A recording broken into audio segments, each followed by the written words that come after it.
Everything you wanted to know about wrist locks, guys. We're going to have a look at some of my favorites. Let's take a look.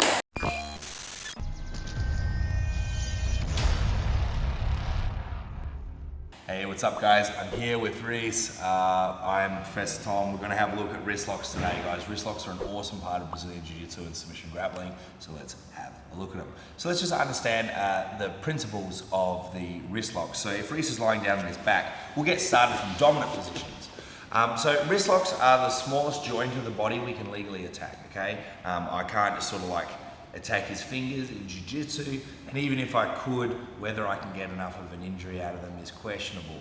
Wrist locks also fall under that category, guys. It is a small joint. Don't expect to break a wrist and that guy can't fight at all, but normally it is certainly enough to, if you bust that wrist, you're gonna get a tap in competition or on the mats. So when we do a wrist lock, guys, if we understand, normally in jiu-jitsu, if I'm trying to break a joint, I need to control the joint upstream from it. So in this case, that would be his elbow, okay? So what we want to do is we need to always have a backstop on the elbow, okay? And then we can push the wrist down. The wrist can be locked this way and this way. It's easier to bend this way, like a gooseneck wrist lock. This way is harder to bend, but the damage is more severe. 6 of one, half a dozen of the other. So let's start to have a look at a few of my favorite wrist locks that will start to give you ideas of how to apply them. These are high percentage stuff, guys. I've done all of these wrist locks to people up to a black belt level. They work. There's other wrist locks you can do, but these are my favorites. So let's have a look at them and learn the principles behind them. One of my favorites is where I start from an underhook like this, and he pummels his own underhook in. So this hand comes through for the underhook like here. If I do nothing, he gets an underhook, and now he's got an underhook and he's doing all sorts of cool stuff. So I really need to do something here. So the beauty of this wrist lock is it actually has a functional purpose besides snapping the bloke's wrist. So as he goes to dig, I get my hand through here. So you can see what I've efficiently done is stop that underhook. And you can see his wrist is under my armpit. So now what I do is I hold onto that elbow and I line that wrist up over his elbow, okay? So I want to line it up like this, then the weight through my armpit is going to do the lock. So I start with an underhook, he gets an underhook, and I pummel to here, okay? Right hand over the bicep. I can open it out, get my wrist over the top, and now it's my body weight through that wrist. Be careful with this one, guys. You know, don't go dropping your body weight. You see that I'm keeping my weight supported on my knees and hand so I can do a controlled submission. Important on the mats. In competition, guys, you often just gonna have to smack that thing, okay? So, underhook, he goes to pummel in, I hold, I open, wrist over the elbow, and then body weight for the tap, okay? There's plenty of variations of these wrist locks that you can do. So I'm just gonna show you my favorite ones, guys.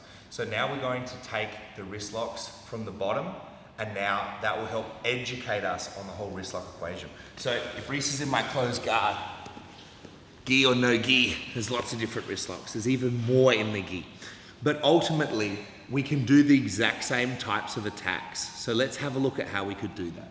So before we put the mat behind the elbow, then bent the wrist back.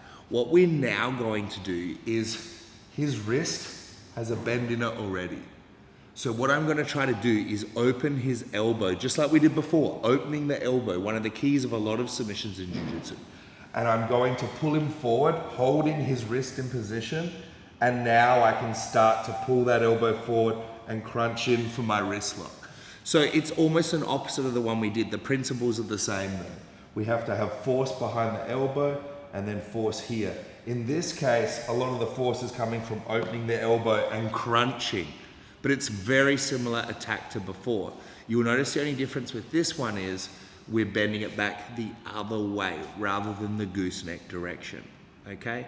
So this attack can be applied from different areas. Say if he's up here in my armpits, the same thing. We can open this out and now crunch in here, okay? But the most common one I tend to use is this one here. So I put my elbow onto the wrist, I open, and now I crunch. If he defends, he often defends by just straightening his arm, which will give me rise to my omoplata series of attacks, okay? So when you go for wrist locks, guys, one of the most common ones that you need to watch out for is just any time that your own elbow is against a mat. Because anytime your elbow is against a mat, what you have is an ability for them to slap on a wrist lock. So let's have a look at a couple of vulnerable positions where that can happen to us. So if you're on your back, Reese, let's just say Reese is just here, and at any time, I might be here or something, but at any time if his elbow, it touches the mat, I can just hit this. And you don't need to do it technically, guys, you can just smack it. Okay, same thing on this side, if his elbow's on the mat, and I can just get up out of a pull on this wrist here. Okay, so be careful, just be careful, guys. All right, wrist break pretty easily. I know I have my wrist broken.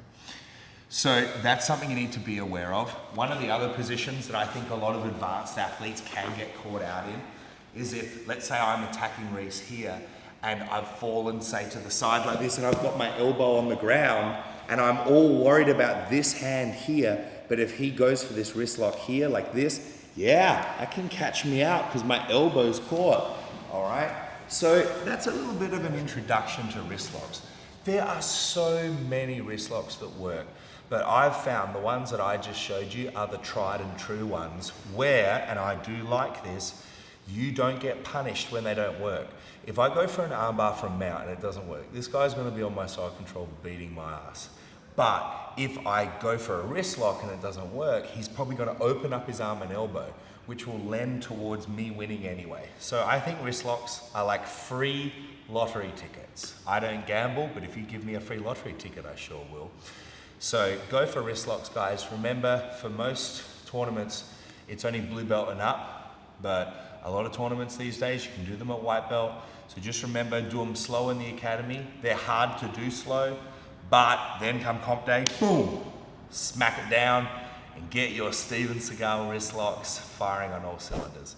Thanks for watching, guys. I'm Professor Tom. Don't forget, you can follow me on social media at TomDavyBJJ. And don't forget, guys, check out my seminars. I'm always doing seminars in the USA. I'll be in a few different states coming up in March and April. So don't forget, check out the grapplingacademy.com. We've got lots of cool stuff. Thanks for watching, guys. Take care.